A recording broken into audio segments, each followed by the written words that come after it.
going to take you through an explanation of the various elements in this topic of liabilities for problem 16.7.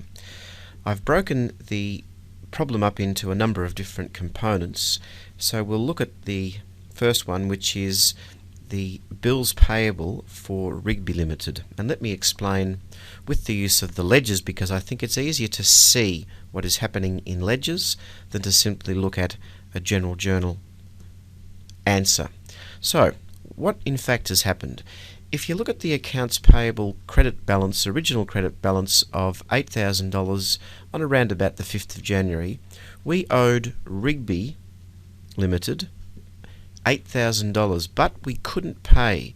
So what we've done is we've agreed with Rigby Limited to pay them in 60 days' time the $8,000 plus an amount of interest. The interest is calculated at 7% per annum on a 60-day promissory note. Now obviously 7% is for the year, but we would need to divide that by 6 because this is only for 2 months. Or 7% multiplied by 60 days over 365. So what we do accounting wise is we close down the account payable into the bills payable, and there is the transaction. The next thing we do is to record the expected interest to be paid, which will be a debit to an unexpired interest account and a credit to the bills payable, as you can see by the red transactions. Now the balance of the bills payable is $8,092. The next thing that happens on February the 5th is we unexpectedly have some money and we pay Rigby Limited $4,000, not the full amount, but we're going to have a part payment. Rigby accepts that and says, well, you still owe us some money, and because you haven't paid yet and you've mucked us around by paying us a little bit early, we're going to convert what you owe us into a new bill at 10% for 30 days for the amount owing. So we're going to have to pay the amount owing, which now includes another component of interest at $33.63. And you can see by the green transaction there.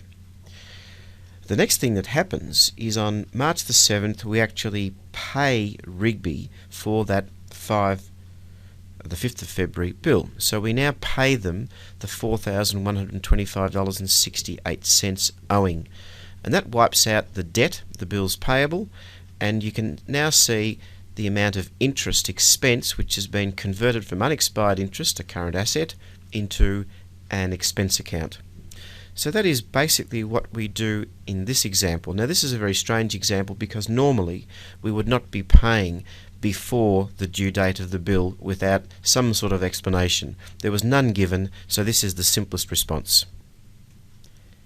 In the next example, on April 23, the company paid warranty costs of $200 in cash to make good warranty conditions on a product sold previously. The company had an established provision for warranty account. What you can see here is a balance, which is just noted by the 5 X's. We don't know what the figure is, it doesn't matter, which would have been the credit balance in the provision for warranty account before we made this cash payment on April 23. To set up the provision for warranty account, there's been a previous debit to warranty expenses. So the expense was incurred when we sold the product. Now we are going to literally write off that provision by actually paying for warranty repairs. So in this case, when we pay for warranty repairs, we simply reduce the provision for warranty, decrease a liability with a debit, and then credit cash at bank. In the example of Liverpool, which I've called this one, let me explain what is happening here. Quite simply, if you imagine that today is the 15th of June, we want to borrow some money. We want to borrow it from the Liverpool Bank, or the Bank of Liverpool, and we agreed to pay it back in exactly 1 month. Now the amount we agreed to pay back is $75,000, and the bank would be fairly stupid to lend us $75,000 today and then say, look, don't worry about any interest, just pay the amount back in the future. So what they've done is they've said, look, if you pay us $75,000 on the 15th of July, we will give you at a discounted rate a bit less than that at the moment, and they are discounting that rate back 10% for 30 days. So if you have a look at the red transaction, we have actually received on the 15th of June $74,383.56. Now if we pay back $75,000 in 1 month, the difference is the amount of interest that we are going to pay.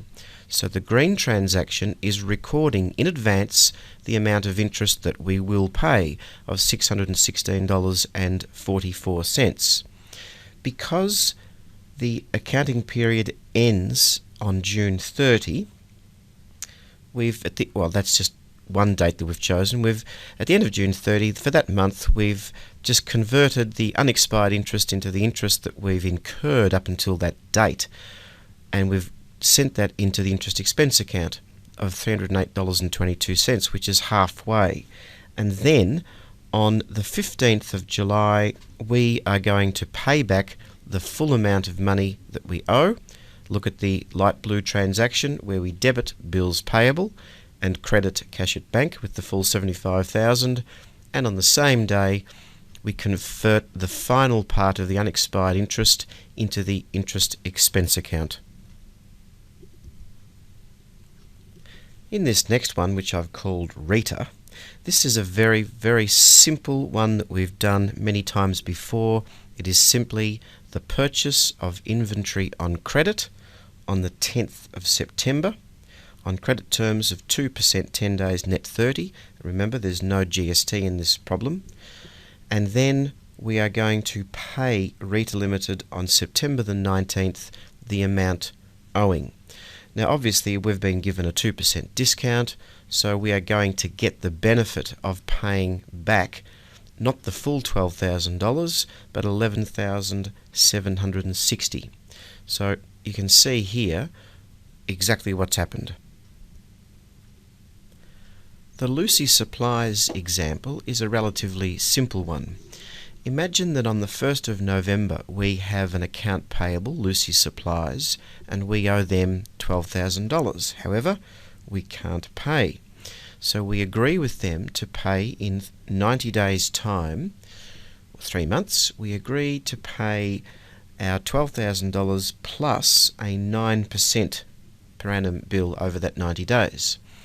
So what we do, if you look at the purple transaction, is we convert the accounts payable into a bills payable, and then we record on the 1st of November the amount of interest we are going to have to pay on this, the unexpired interest of $266.30. The next thing that happens is at the end of December, where we transfer out of the unexpired interest account the amount of interest incurred so far, because that is balance day for this business. And then the final thing that happens is on February the 8th we pay the amount due to Lucy Supplies for this bill. Now the bill is at $12,000 plus the $266, so notice that we credit cash at bank and debit bills payable, which now wipes out that bill. This final example on December the 10th, discounted at a discount rate of 9%, its own $100,000 60-day bill made out to the Diamond Bank, is very similar to the Liverpool Bank one previously. So the simple explanation is this. Today is December the 10th. We want to borrow some money, and we agree to pay in 60 days' time to the Diamond Bank $100,000. So the Diamond Bank are going to lend us today, on the 10th of December, $98,520.55, which means by the time we have to pay back the full amount of the $100,000 in 2 months after we borrow the money, we are going to pay $1,479.45 interest. So if you look at the red transaction, this represents the amount of money that we receive, which is typically, it can be referred to as a loan. the next transaction is the same one on that day, the 10th of the 12th, where we record the unexpired interest, the interest that we are going to have to pay. Then the next transaction occurs at the end of the financial year, where we record 21 days of unexpired interest, convert that into the interest expense account, and then the next transactions are us paying the $100,000 back to the Diamond Bank, and then the transfer of the final amount of unexpired interest into the interest expense account.